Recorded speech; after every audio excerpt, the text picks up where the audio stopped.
क्योंकि आज एक बहुत ही दर्दनाक और बहुत ही अमानवीय कृत्य के ऊपर हम लोग चर्चा करने जा रहे हैं। और आज की ये चर्चा बहुत ज़रूरी है। किस मायने में ज़रूरी है उस पर हम अभी डिटेल में चर्चा करेंगे। सबसे पहले आप सारे साथी ये जो हमारा लाइव लिंक है इसको शेयर कीजिए ज़्यादा से ज़्यादा साथियों के साथ। कई साथी जुड़ना शुरू हो गए हैं। करणवीर लॉर्ड जुड़ गए हैं, प्रद्युमन जोशीला जी जुड़ गए हैं, कृष्ण मोहिला जी जुड़ गए हैं, राजीव गोंधर जी जुड़ गए हैं। बहुत सारे साथी जुड़ रहे हैं। आप सब लोग पहले अपने पेज पे अपने ग्रुप्स में शेयर कीजिए लाइव लिंक को, ताकि सारे साथी जुड़ सकें। और अगर कोई साथी धमतान गांव से हमारे साथ जुड़े हुए हैं तो उनसे भी रिक्वेस्ट करूंगा कि अपने गांव के तमाम लोगों के साथ भी इसको जरूर शेयर करें। बहुत ही दुखद घटना, ज्यादातर लोग आप में से जानते होंगे कि बहुत ही दुखद घटना हुई है धमतान साहिब गांव के अंदर। जिस तरह से सरकार का अमानवीय या ये कहें कि राक्षसी चेहरा नजर आया है वो बहुत ही दुखद है और बहुत ही चिंताजनक है, बहुत परेशान करने वाला है।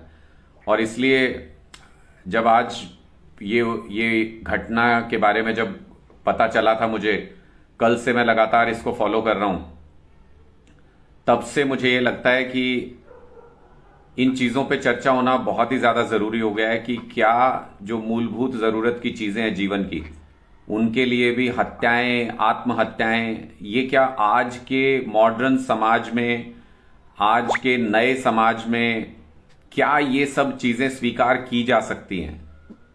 इस बात पे चर्चा करना बहुत जरूरी है। और क्या मिलता है सरकारों को? किसी एक व्यक्ति को रोजी रोटी नहीं मिल रही और सरकारी एजेंसियां उसको इतना मजबूर कर दें कि उसको अपनी जान से हाथ धोना पड़े, उसको अपनी जान देनी पड़े, इतना मजबूर कर दें किसी व्यक्ति को। तो मुझे लगता है ये बहुत दुखद चीजें।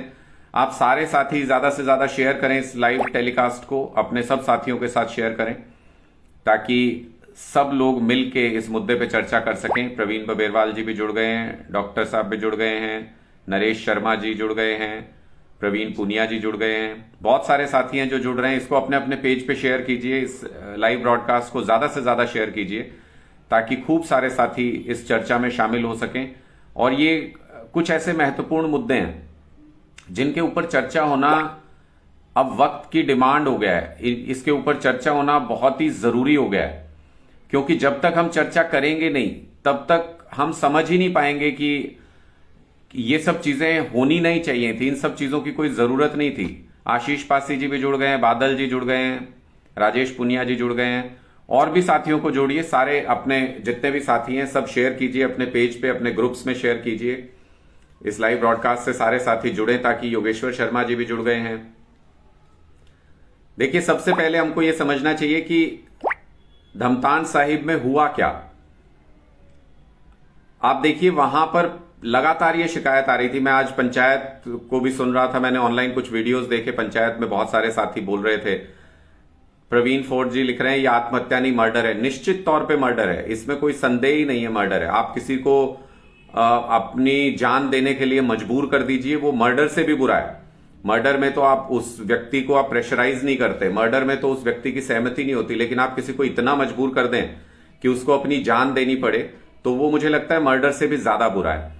लेकिन इन सब चीजों पे चर्चा क्यों जरूरी है? इन सब चीजों पे सुनील सारण जी भी जुड़ गए हैं, साथ में सत्यनारायण यादव जी जुड़ गए हैं, अरविंद जी जुड़ गए हैं, साथ में राजू बिश्नोई जी जुड़ गए हैं, मंजीत जी जुड़ गए हैं। बहुत सारे साथी हैं जुड़ रहे हैं। आप इसको और ज्यादा शेयर कीजिए इस लाइव लिंक को। धीरज यादव भी जुड़ गए हमारे साथ। और इस पे हम चर्चा इसलिए करेंगे क्योंकि ये बहुत महत्वपूर्ण मुद्दा है और हमारी जिंदगी से, हमारे परिवारों से, हमारे सब साथियों से जुड़ा हुआ मुद्दा है। जो गरीब लोग हैं, जिनकी मूलभूत जरूरत की चीजें भी, जिनको पूरे जीवन की कमाई लगानी पड़ती है उसमें, ऐसे लोगों के भविष्य के लिए, ऐसे लोगों की जिंदगी के लिए ये बहुत ही जरूरी है आज का लाइव ब्रॉडकास्ट। ये इसलिए इसको शेयर कीजिए ज्यादा से ज्यादा, अपने ग्रुप्स में भी कीजिए, अपने साथियों के साथ भी कीजिए, ताकि सारे साथी जुड़ें और हम इस चर्चा को आगे बढ़ाएं। दरअसल सबसे पहले हमको यह समझना होगा कि धमतान साहिब में हुआ क्या। धमतान साहिब में बिजली विभाग के लोगों ने गांव में रेड की। गांव के लोग बताते हैं कि पहले भी वो जो अधिकारी हैं, वो जो स्थानीय अधिकारी हैं, वो पहले भी इस तरीके की हरकतें करते रहे हैं कि सुबह के वक्त 3-4 बजे किसी के घर में घुस जाना दीवार कूद के। आप अगर किसी विभाग के अधिकारी हैं तो आपको ये अधिकार तो कोई नहीं देता कि आप किसी की प्राइवेसी में इंटरफेयर कर सकते हैं, या आपके पास इतनी पावर आ गई कि आप अगर अधिकारी हैं तो आप किसी के भी घर में कूद जाएंगे, किसी की भी दीवार में फांद के घर में घुस जाएंगे। घर में महिलाएं हैं, बच्चे हैं, आप कुछ नहीं सोचेंगे। आपको अपने अधिकार पर इतना अहंकार हो गया है कि आप बलविंदर जी भी जुड़ गए हैं, हमारे साथ ईश्वर सिंह जुड़ गए हैं। मैं साथ साथ नाम इसलिए ले रहा हूं ताकि पता चलता रहे कि जागरूक साथी कैसे इस चर्चा में शामिल हो रहे हैं, कौन कौन साथी इस चर्चा में शामिल हो रहे हैं। योगी मथुरिया जी भी जुड़ गए हैं हमारे साथ, सत्यवान ढांडा जी जुड़ गए हैं, बहुत सारे साथी हैं जो लगातार जुड़ रहे हैं, चंद्रशेखर रावत जी जुड़ गए हैं।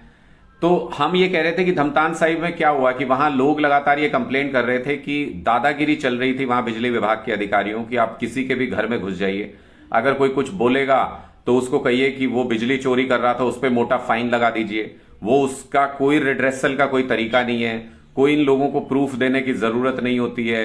ये आप मतलब आपके ऊपर जो चाहे केस बना सकते हैं। जब इनको ऑब्जेक्शन किया लोगों ने, उस दिन भी यही हुआ जब ये घर में घुसे, घर की महिलाओं के साथ इनकी कहा सुनी हो गई उस बात को लेके, और जब उस पर ऑब्जेक्शन हुआ तो जो जानकारी मिली है, जो आज मैं दिन भर भी सुन रहा था, बहुत से स्थानीय लोगों से भी मेरी बात हुई, दिनेश वाल्मीकि जी भी जुड़ गए हैं, प्रदीप लठवाल जी जुड़ गए हैं, सुधीर राणा जी जुड़ गए हैं। आप सारे लोग शेयर कीजिए इसको ज्यादा से ज्यादा, इस लाइव टेलीकास्ट को, ताकि सारे लोग सच्चाई देख सकें। खट्टर सरकार का असली चेहरा सबको दिखना चाहिए। तो हुआ उसमें ये कि जब वो घर में घुस गए अवैध तरीके से, घर में घुसने का अधिकार नहीं है किसी भी सरकारी कर्मी को, वो घर में घुसे, महिलाओं के साथ कहा सुनी हुई। जब उनको लगा कि आर्ग्यूमेंट हो रहा है, जब उनको लगा कि उनकी बात को चैलेंज किया जा रहा है, वो झूठा मामला नहीं बना सकते हैं यहाँ पे, तो उन्होंने कहा कि हमको गांव के लोगों ने बंधक बना लिया, पुलिस को कॉल कर दिया। पुलिस ने भी बिल्कुल मनमाने तरीके से गांव के ही लोगों के खिलाफ केस दर्ज कर दिया। पहले कहा कि आप पे तो मामला बनेगा, आपने सरकारी अधिकारियों को पकड़ लिया, डिस्टर्ब किया। और जब ये सारा घटनाक्रम हुआ तो उसके बाद देखिए किस तरीके से कि सबसे पहले अगर आप देखें, सबसे पहली चीज जो इसमें हुई वो ये कि आपने पहले दबाव बनाया परिवार के ऊपर, आपने परिवार को धमकी दी कि आपके ऊपर केस हो जाएगा, और जब पुलिस आई, पुलिस ने भी एक तरफा कार्रवाई की। इतना प्रेशर आपने परिवार के ऊपर बना दिया कि एक युवक ने इस प्रेशर के अंदर कि अब पुलिस पता नहीं क्या कार्रवाई करेगी, झूठा केस बना देगी। उसका 7 साल का छोटा सा बच्चा है, उसके माँ बाप जो हैं वो अपंग हैं, वो परेशान हैं। ऐसे व्यक्ति को आत्महत्या के लिए मजबूर होना पड़ा। उसको लगा कि अब उसकी कोई सुनेगा ही नहीं। और अगर आप पूरा लब्बो आप देखें, पूरे मामले को अगर गंभीरता से देखें तो ये क्या मामला है? ये मामला वही है कि आपने कुछ यूनिट बिजली के लिए किसी एक व्यक्ति को आत्महत्या करने के लिए मजबूर कर दिया।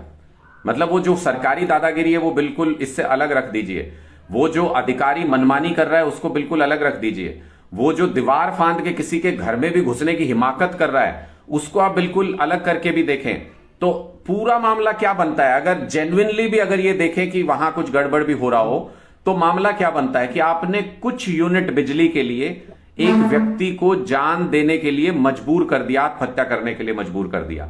यानी आप में मानवीयता भी नहीं रही, मानवीय पहलू भी नहीं रहा। बिजली क्या है आज के दिन में? बिजली आज के दिन में मूलभूत जरूरत है, और अगर कोई भी व्यक्ति बिजली का बिल पे कर सकता है तो क्यों नहीं करेगा? सारे लोग करते हैं, ईमानदारी से करते हैं। आप जब ये छापे मारते हैं बिजली विभाग के कर्मचारी, आपको क्या लगता है ये चोरी पकड़ने के लिए छापे मारते हैं? आप अपने खुद से बताइएगा, अपने एग्जाम्पल से बताइएगा, ये चोरी पकड़ने के लिए छापे मारते हैं या ये उसके बदले में आप पे दबाव बना के आपसे रिश्वत लेने के लिए, आपसे भ्रष्टाचार करने के लिए छापे मारते हैं? ये सारे छापेमारी जो होती है ये भ्रष्टाचार की पहली सीढ़ी होती है। गुरमेल जी का भी मैसेज आ रहा है, वो कह रहे हैं कि आपको धमतान आना चाहिए। बिल्कुल जी, मैं आऊंगा, धमतान साहिब भी आऊंगा मैं। और मैं जिस कोर मुद्दे को आज छूना चाहता हूं, जिस पे चौधरी बीरलाल जी भी जुड़ गए हैं, जिस कोर मुद्दे को मैं छूना चाहता हूं वो कोर मुद्दा ये है कि चंद यूनिट बिजली के लिए कल को ये कहेंगे कि 2 रोटी के लिए किसी को आत्महत्या करने के लिए मजबूर कर देंगे, फिर उसके बाद ये हवा में सांस लेने के लिए, थोड़ी सी ऑक्सीजन के लिए लोगों को आत्महत्या करने पे मजबूर कर देंगे। ये पानी के लिए लोगों को आत्महत्या करने पर मजबूर कर देंगे कि कहां जा रहे हैं हम। मतलब हम विकसित भारत की तरफ जा रहे हैं, हम अच्छे भारत की तरफ जा रहे हैं, या हम बर्बादी की तरफ बढ़ रहे हैं। हमारे जनसंख्या की मूलभूत जरूरत है आज के दिन में बिजली, और वो बिजली आप उपलब्ध कराने की बजाय उसको ब्लैकमेलिंग का एक साधन बना करके आप किसी व्यक्ति को आत्महत्या के लिए मजबूर कर देते हैं। तो मुझे लगता है मानवता के इतिहास में इससे काला दिन कोई हो नहीं सकता कि आपको मूलभूत जरूरत की कोई चीज हासिल करने के लिए उस पर आप इस तरीके से दबाव बनाएं, ब्लैकमेल करें कि उस व्यक्ति को खुदकुशी करने लगे। ये अंधी सरकार है, इनको इंसान दिखाई नहीं देते अपने रास्तों में। मैं आपसे फिर रिक्वेस्ट करूंगा कि आप इसको शेयर कीजिए, इस लाइव ब्रॉडकास्ट को ज्यादा से ज्यादा अपने पेज पे भी, अपने ग्रुप्स में भी, ताकि सारे साथी इस मुद्दे से जुड़े और समझे इसको कि ये कितना महत्वपूर्ण मुद्दा है। यही चंद यूनिट बिजली, अगर आप देखें, ये चोरी चोरी चोरी आप करते रहते हैं कि नहीं नहीं कोई बिजली की चोरी कर रहा है, कोई बिजली की चोरी कर रहा है।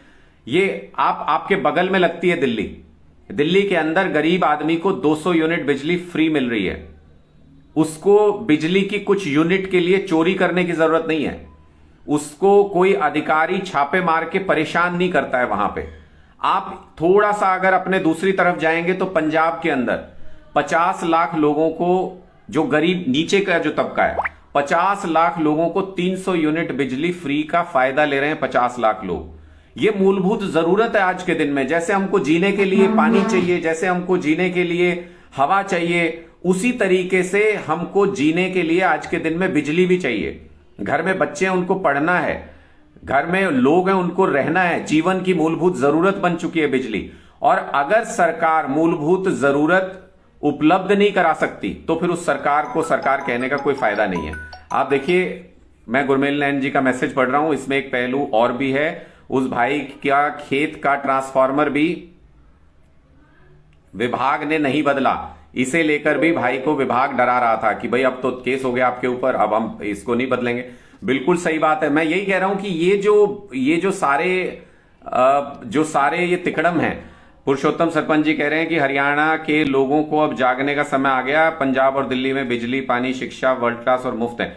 देखिए, मैं इसी पहलू को मैं छूना चाहता हूं कि जो मूलभूत जरूरत की चीजें हैं, जो मूलभूत जरूरत की चीजें हैं, चाहे वो बिजली है, पानी है, हमें हवा है जिसमें सांस लेना है, अगर हम उसके लिए भी जद्दोजहद करते रहेंगे जीवन भर, अगर हम उसके लिए संघर्ष करते रहेंगे, मेरी जितनी कमाई है मैं सारी की सारी ये मूलभूत जरूरतों को पूरा करने में लगा दूंगा, तो फिर कैसे जीवन में आगे बढ़ेंगे हम लोग? तो हमारे बच्चे कैसे तरक्की कर पाएंगे? हम जो कमाते हैं अगर सब कुछ मूलभूत जरूरत के लिए लुटा देंगे तो देश तरक्की कैसे करेगा? कुछ यूनिट बिजली के लिए इंसान की जान चली जाए, इससे लानत की कोई बात हो ही नहीं सकती सरकार के ऊपर कि आप अपने लोगों को मूलभूत जरूरत की जो मिनिमम क्वांटिटी है वो भी आप उपलब्ध नहीं करा सकते हैं। राजेश सरोवा जी भी जुड़ गए हैं, बोल रहे हैं कि कानूनी उपाय पर भी विचार किया जा सकता है। बिल्कुल किया जा सकता है। मैं इस लड़ाई को लड़ना चाहिए, सारे लोगों को मजबूती से लड़ना चाहिए। गगनदीप जी कह रहे हैं हमारी तरफ से वायदा है, जहां भी जरूरत होगी हम पूरी मेहनत करेंगे। शेरी सिंह हमारे साथ जुड़ गए हैं, बोल रहे हैं बीजेपी बहुत ही गलत चार्जेस लगाती है इलेक्ट्रिसिटी के। देखिए शेरी जी, वो तो सेकेंडरी मुद्दा है। आप सारे लोग शेयर भी करते जाइए, साथ साथ इस लाइव ब्रॉडकास्ट को आप शेयर कीजिए अपने ग्रुप्स में भी, अपने फेसबुक पेज पे भी, ताकि ज्यादा से ज्यादा साथी इस बात को सुन सकें, समझ सकें कि आखिर सरकार कर क्या रही है। ये देखिए, ये सेकेंडरी मुद्दा है कि कितने यूनिट, कितने रुपए की एक यूनिट बिजली दे रहे हैं आप, वो तो महंगी है ही है, उसको लगातार बढ़ाया जा रहा है। उसको कभी फिक्स चार्जेस के नाम पे, कभी नॉन इलेक्ट्रिसिटी चार्जेस के नाम पे, पता नहीं क्या क्या चार्जेस के नाम पे। मुझे मालूम है कि बड़े लंबे चौड़े बिल आते हैं। धनराज कुंडू जी भी जुड़ गए हैं, गुरलाल विर्क जी भी जुड़ गए हैं, सुरजीत सिंह जी भी जुड़ गए हैं साथ में। मुझे मालूम है कि बहुत लंबे चौड़े बिल आते हैं, वो अलग कहानी है। लेकिन मैं तो कह रहा हूं कि कल को आप ये कहने लगेंगे कि भाई आपने 1 यूनिट ज्यादा सांस ले ली, आपने 1 यूनिट ज्यादा ऑक्सीजन ले ली, फाइन भरिए इसके लिए, आपको इससे ज्यादा अलाउड नहीं थी। कल को आप ये कहने लगेंगे आपने पानी ज्यादा यूज कर लिया 1 डब्बा, आप इसके लिए आप पे पुलिस केस किया जाएगा। और एक तरफा कार्रवाई, जो सरकारी अधिकारी हैं उन्हीं की सुनती है पुलिस भी, उन्हीं के फेवर में सारे डिसीजंस होते हैं। आज एक व्यक्ति की जान चली गई, जो केस दर्ज हुआ है उसमें कार्रवाई क्यों नहीं हो रही, गिरफ्तारी क्यों नहीं हो रही?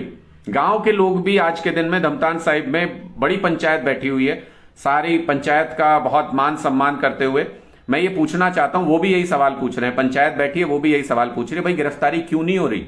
क्यों इस परिवार को सरकार से क्यों कॉम्पनसेशन नहीं मिलना चाहिए? सरकार की गलत नीतियों की वजह से, सरकारी अधिकारियों की गलत हरकतों की वजह से एक व्यक्ति को जान देने के लिए मजबूर होना पड़ा, आत्महत्या करनी पड़ी।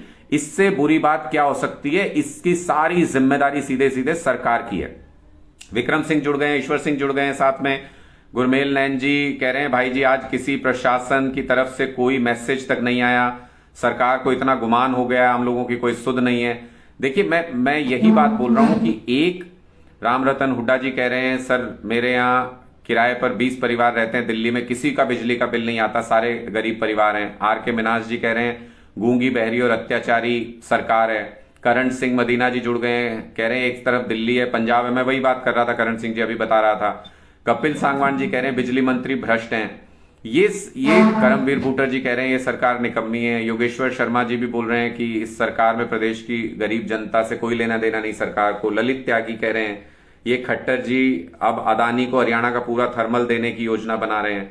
देखिए वो तो ये करते ही हैं, अपने दोस्तों को फायदा तो पहुंचाते ही हैं, लेकिन बात आ गई है हमारे गले तक। मतलब ये गले पे पैर रख के हमारे अगर कुछ कराना चाहते हैं, अगर दबाव बनाना चाहते हैं, अगर मजबूर करना चाहते हैं तो फिर रिवोल्ट तो होगा। लोग हमेशा जब आप उनको इतना मजबूर कर देंगे, परेशान कर देंगे, तो फिर लोगों को सोचने पे मजबूर होना पड़ेगा। क्यों ऐसा दिन देखें हम?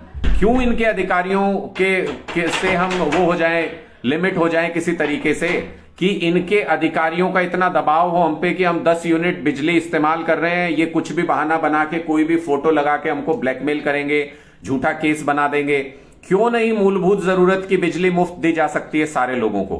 अगर गरीब आदमी को 100, 200, 300 यूनिट बिजली फ्री मिल जाए, उसे कोई जरूरत नहीं है। और ये आज के दिन का प्रश्न है, ये आज के दिन का सवाल है कि अगर मेरी मूलभूत जरूरत है बिजली, पानी, स्कूली शिक्षा, ये सारी अगर मेरी मूलभूत जरूरत है, अच्छे अस्पताल, तो ये उपलब्ध कराना सरकार की जिम्मेदारी है। मैं क्यों कह रहा हूं सरकार की जिम्मेदारी? आप कहोगे कि बहुत सारे साथी कहते हैं, बीजेपी वाले गुमराह करते हैं बहुत सारे साथियों को, ये कहते हैं कि नहीं नहीं क्यों ऐसे फ्री दे देंगे सबको, क्यों देना चाहिए फ्री? मैं बताता हूं क्यों फ्री देना चाहिए। आप सारे साथी जितने लाइव जुड़े हुए हो 24 घंटे टैक्स भरते हो, 24 घंटे आप घर से निकले टैक्स भरते हो, कोई भी वाहन उठाओ पेट्रोल यूज होता है टैक्स भरते हो आप उसके अंदर। उसके बाद आप देखिए, अगर आप दूसरी तरफ देखिए, आप सो रहे होते हैं रात को, बिजली चल रही होती है, आप टैक्स भर रहे होते हो। आप खाना खाते हैं, ये सरकार ऐसी है इसने आटा दाल चावल के ऊपर भी टैक्स लगा दिया है। आप खाना खाते हो तो भी टैक्स भर रहे होते हो, कपड़े खरीदते हो टैक्स भर रहे होते हो, पेन खरीदा टैक्स भरा, जूते खरीदे टैक्स भरा, चप्पल खरीदी टैक्स भरा, घड़ी खरीदी टैक्स भरा, चश्मा खरीदा टैक्स भरा, हर चीज में तो आप टैक्स देते हो 24 घंटे। बदले में अगर आपसे मूलभूत जरूरत की कुछ चीजें व्यक्ति एक्सपेक्ट कर ले तो आप उसको कहते हो कि ये मुफ्तखोर है, इसको नहीं देनी चाहिए। मेरा ऐसा मानना है कि अब समय आ गया, हमको अगर विकसित भारत बनना है और हमको अगर ये जिस तरीके की धमतान साहिब में अमानवीय, मुझे लगता है राक्षसी घटना, इसको अगर कहूं तो गलत नहीं होगा, अगर इस तरीके की घटनाओं को हमको खत्म करना है तो फिर ये समय आ गया है कि अब हमको सोचना होगा कि मूलभूत जो जरूरत की चीजें हैं वो फ्री में उपलब्ध कराना, अच्छी क्वालिटी की उपलब्ध कराना, ये सरकार की जिम्मेदारी होना चाहिए। ये राजेश ढांडा जी जुड़े हैं साथ में, कह रहे हैं इस नालायक सरकार का जमकर विरोध करेंगे। विरोध करना चाहिए और हमें सही योजनाओं की तरफ जाना चाहिए। अब समय आ गया है कि हमको लोगों को जागरूक करना चाहिए इस बात के लिए कि ये मूलभूत जरूरत की चीजें मुफ्त में उपलब्ध कराना सरकार की जिम्मेदारी है, सरकार की रिस्पॉन्सिबिलिटी है। और बहुत सारी ऐसी चीजें, बहुत सारे ऐसे लड़ाई झगड़े अपने आप समाप्त हो जाएंगे जब आपको मूलभूत जरूरत की चीजों के लिए लड़ना झगड़ना नहीं पड़ेगा, जीवन की सारी कमाई उसमें नहीं लगानी पड़ेगी, बच्चों के स्कूल के लिए आपको अपना सब कुछ बेचना नहीं पड़ेगा। उस दिन समाज से बहुत सारे लड़ाई झगड़े अपने आप खत्म हो जाएंगे, समाज में शांति आ जाएगी और हम सारे लोग मिलके देश की प्रगति के लिए हम सारे लोग मिलके देश को आगे बढ़ा पाएंगे और विकसित देश बना पाएंगे। मैं कुछ साथी हैं उनके भी कमेंट साथ साथ पढ़ रहा हूं। गाड़ियों पे भी टैक्स इतना ज्यादा है। डॉक्टर साहब कह रहे हैं, सर्जन भाई के नाम से इनका हैंडल है, मुझे लगता है डॉक्टर साहब ही हैं, कह रहे हैं कि कांग्रेस के 30 विधायक कहां गायब हैं। देखिए विपक्ष आज के दिन में है नहीं हरियाणा के अंदर, सब कॉम्प्रोमाइज हो गए हैं, सब ने बीजेपी, रविंद्र शौरान भी कह रहे हैं बीजेपी भ्रष्टाचारी है, वजीर ढांडा जी कह रहे हैं भाई जी रात को सोए हुए लोगों के यहाँ पे रेड कर देते हैं, सोते हुए भी लोग टैक्स देते हैं। तो गुरमेल नैन जी कह रहे हैं भाई जी कल आप आए, मैं पूरी कोशिश करूंगा गुरमेल जी, कल मैं वहां पहुंचूंगा। मेरा तो आप ये समझ लीजिए कि मैं आप ही की खाप से बिल्कुल जुड़ता हुआ व्यक्ति हूं, आप ये समझ सकते हैं। मैं धनौरी गांव है मेरा, मैं बिल्कुल पड़ोस में मेरा गांव है, नजदीक में ही। मेरी उस तरीके से भी बहुत सहानुभूति और मुझे बहुत कष्ट हुआ जब मैंने ये खबर सुनी थी, और मैं बहुत परेशान हूं, मैं बहुत अपसेट हूं इस बात को लेके कि बिल्कुल जो मूलभूत जरूरत की चीजें हैं उनको लेकर के अगर हमको ये संघर्ष करना पड़े कि अगर जीना है तो इन सरकार के अधिकारियों की गुलामी करके जिए, इनके आगे घुटने टेक के जिए, ये हमें किसी भी तरह से ब्लैकमेल कर सकते हैं, मजबूर कर सकते हैं, अगर इस तरीके की बात है तो वो दुखी करती है, वो मन को बहुत दुखाती है। और गांव के लोगों के साथ जब इस तरीके से अत्याचार होता है, हाँ हम तो बचपन से ये पढ़ते आए कि हमारा देश कृषि प्रधान देश है और गांव में बसता है हिंदुस्तान। तो हरियाणा तो और ज्यादा गांव दिल है, धड़कन है हरियाणा की, और अगर हरियाणा के गांव में इस तरीके की घटना देखने को मिलती है तो दिल टूट जाता है बहुत। मतलब मैं बहुत ये समझ लीजिए कि बहुत दुखी मन से आज ये वार्तालाप आप लोगों के साथ कर रहा हूं, चर्चा कर रहा हूं। लेकिन मेरे मन में ये कसक थी कि आप सोचिए कि बिल्कुल बगल के प्रदेश में दिल्ली में मुफ्त में 200 यूनिट बिजली मिल रही है, बगल के प्रदेश में पंजाब में मुफ्त में 300 यूनिट बिजली मिल रही है, और उनके बीच में है हरियाणा, यहां पे कुछ यूनिट बिजली के लिए लोगों को आत्महत्या करनी पड़ रही है। मुझे लगता है ये कंपैरिजन जब हम ड्रॉ करके देखते हैं तो हमको नजर आता है कि किस तरीके से राक्षसी सरकार हरियाणा के अंदर चल रही है। बिल्कुल लॉ एंड ऑर्डर का कोई लेना देना नहीं है। वो तो एक केंद्र सरकार की रिपोर्ट में भी बताया है कि लॉ एंड ऑर्डर के मामले में हम सबसे निचले पायदान पर हैं। 36 जगह हैं, 29 राज्य और केंद्र शासित प्रदेश मिला के हम 36वें नंबर पे आते हैं लॉ एंड ऑर्डर की सिचुएशन में, नागरिक सुरक्षा के मामले में। आप सोचिए जब सरकारी अधिकारी कोई भी कूद के हमारे घर के अंदर घुस सकता है, रात में दिन में, हमारी बहन बेटियां जहां पे हैं वहां कमरों में घुस सकते हैं, वो घर के अंदर कूद सकते हैं, वो किस हालत में कोई कुछ नहीं कह सकता। ऐसी स्थिति में क्या सुरक्षा है हमारी? जब सरकारी अधिकारियों से हम सुरक्षित नहीं है तो गुंडों से जो अराजक तत्व है उनसे हमारी रक्षा कौन करेगा?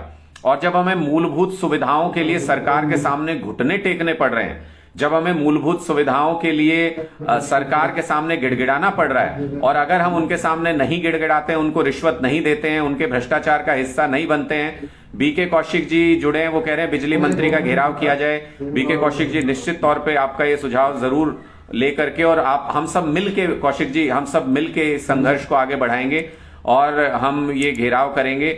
ये एक शर्मनाक पहलू जो मैं बता रहा हूं वो ये है कि ये मूलभूत जरूरत की चीज के लिए भी अगर हमको गिड़गिड़ाना पड़े, अगर सरकारी अधिकारी हमको ब्लैकमेल कर सके। देखिए चारों तरफ, सिर्फ ये एक मामला नहीं है, इस मामले ने तो हम सबकी आंख खोल दी, हम सबका दिल दुखा दिया, इसलिए आज इस पे हम चर्चा कर रहे हैं।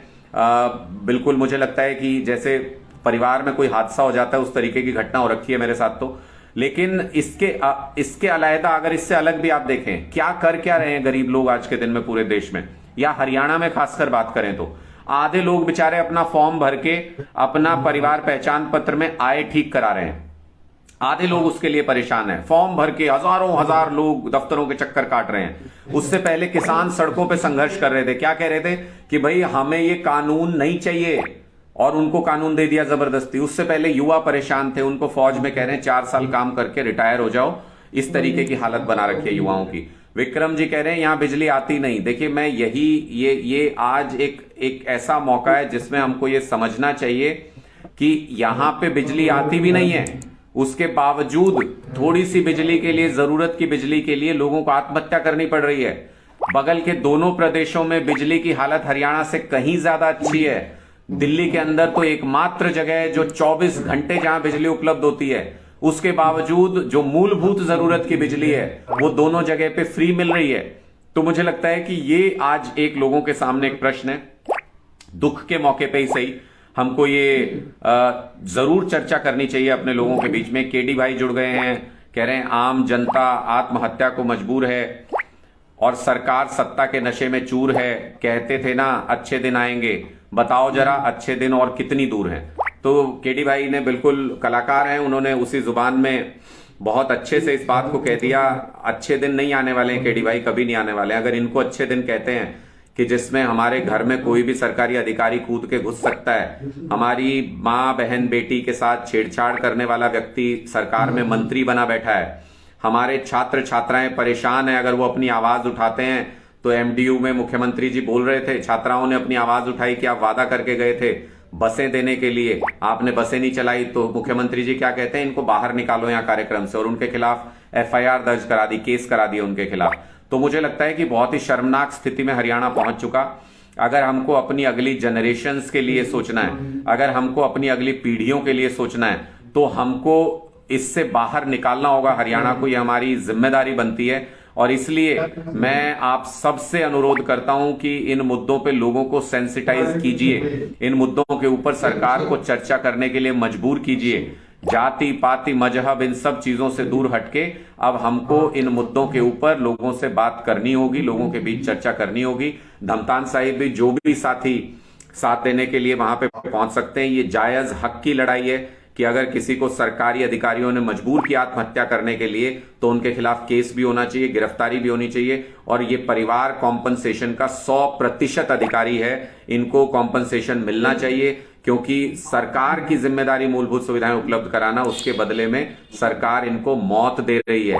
इसको मैं आत्महत्या नहीं, इसको मैं हत्या मानता हूं। सोची समझे तरीके से आपने किसी व्यक्ति को मजबूर कर दिया कि उसके पास कोई रास्ता नहीं बचा, उसको आत्महत्या करने के लिए मजबूर होना पड़ा। तो मुझे लगता है कि इन विषयों के ऊपर बात होनी चाहिए, इन विषयों के ऊपर चर्चा होनी चाहिए। आज मेरा दिल बहुत दुखी था इस बात को लेकर के। नवीन सांपला जुड़ गए हैं, वो कह रहे हैं भय भ्रष्टाचार का बोलबाला है हरियाणा के अंदर। कुशल कटोच जी जुड़ गए हैं, वो कह रहे हैं हम आपके साथ हैं, आप आगे बढ़िए। सबको मिलके इन मुद्दों के ऊपर चर्चा करनी होगी, इन मुद्दों को आगे बढ़ाना होगा। मैं आप सबसे अनुरोध करता हूं, जो भी धमतान साहिब के आसपास के भी लोग हैं या जो जा सकते हैं, उनको समर्थन देने के लिए जाना चाहिए वहां पे। ये एक बिल्कुल जायज मुद्दा है ये, और वहां पे जो लोग हैं उनसे भी चर्चा को आगे बढ़ाना चाहिए कि हरियाणा ने क्या कसूर कर रखा है ऐसा, हरियाणा का ऐसा क्या कसूर है कि बगल के दोनों स्टेट में, आसपास के दोनों स्टेट में मूलभूत जरूरत की बिजली मुफ्त मिलती है और हरियाणा में उसी बिजली के बदले में हमको मौत मिलती है, आत्महत्या करनी पड़ती है लोगों को। तो मुझे लगता है कि ये बहुत जायज प्रश्न है, इन प्रश्नों पर चर्चा होनी चाहिए समाज के अंदर। जितनी ज्यादा हम चर्चा करेंगे, सरकार मजबूर होगी इन सब विषयों को उठाने के लिए, इनके ऊपर काम करने के लिए। और विपक्ष के भरोसे बिल्कुल मत रहिएगा। जिस कांग्रेस को आपने विपक्ष बना के भेजा था, वो आपकी आवाज नहीं उठाएंगे, आपके मुद्दों पे नहीं बोलेंगे। वो सिर्फ अपनी पॉलिटिकल सेटिंग के तहत वो आज के दिन में काम कर रहे हैं। ना वो हमारी बहन बेटियों के मान सम्मान की रक्षा के प्रश्न पे बोले। कांग्रेस चुप, इनेलो चुप हो गई, जेजेपी तो चुप है ही है, वो तो बिक गई है सरकार के हाथों। ना इस मुद्दे पे बोलेंगे, इन्हीं गांव से वोट लेके गए थे, लेकिन जब इन गांवों में लोग हत्या की जा रही है लोगों की और आत्महत्या करने पे मजबूर हैं, तो ये सारा विपक्ष चुप है। मुझे लगता है हमें विपक्ष बनना पड़ेगा। आज के दिन हो सकता है हमारा कोई विधायक नहीं हरियाणा के अंदर, लेकिन हम लोग तो हैं, जीते जागते लोग हैं, हमारा दिल है, हमारे अंदर भावनाएं हैं। तो आज के दिन में हमें अपने भाइयों की इस फीलिंग को समझ के हमें विपक्ष बनना पड़ेगा, हमें मजबूती से आवाज उठानी पड़ेगी ताकि सरकार के ऊपर दबाव बनाया जा सके और सरकार को मजबूर किया जा सके कि वो पूरी तरह से लोगों के हित के लिए काम करे। मूलभूत जरूरत की चीजें, फिर चाहे वो बिजली हो, चाहे वो पानी हो, चाहे वो आपके स्कूल एजुकेशन हो, बच्चों की शिक्षा हो, चाहे वो अस्पताल की फैसिलिटी हो, ये मूलभूत जरूरत की चीजें देना सरकार की जिम्मेदारी है। इसी मुद्दे पे हमको चर्चा करनी चाहिए, इसको आगे बढ़ाना चाहिए, ये मेरा आज के दिन मानना है। मेरा दिल बहुत दुखी है, मैं दिवंगत आत्मा को प्रणाम करता हूं, उनकी शांति के लिए कामना करता हूं। धमतान साहिब के जितने भी साथी देख रहे हो इस ब्रॉडकास्ट को, मैं बिल्कुल दिल से, मन से आपके साथ हूं। कोशिश करूंगा जल्द से जल्द आपके बीच में पहुंचूं और इस पूरे मुद्दे पे मेरा आपसे हर तरीके का आपके साथ समर्थन, आपके साथ जुड़ाव है। आप मुझे अपने में से एक समझिएगा और बहुत जल्द आपसे सबसे मुलाकात होगी। बहुत बहुत शुक्रिया आप सभी साथियों का इस ब्रॉडकास्ट में जुड़ने के लिए। शेयर कीजिएगा इस वीडियो को साथियों, ज्यादा से ज्यादा शेयर कीजिएगा ताकि सब लोगों को पता चले कि आज के दिन में क्या अमानवीय काम हो रहे हैं, किस तरीके से बर्बाद हो रहा है हरियाणा धीरे धीरे करके, और ये राजनीतिक पार्टियां इनको हरियाणा को बर्बाद होते हुए देख रही है। तो इसको जरूर ज्यादा से ज्यादा शेयर कीजिएगा इस वीडियो को। बहुत बहुत शुक्रिया आपका इस ब्रॉडकास्ट में जुड़ने के लिए। Thank you.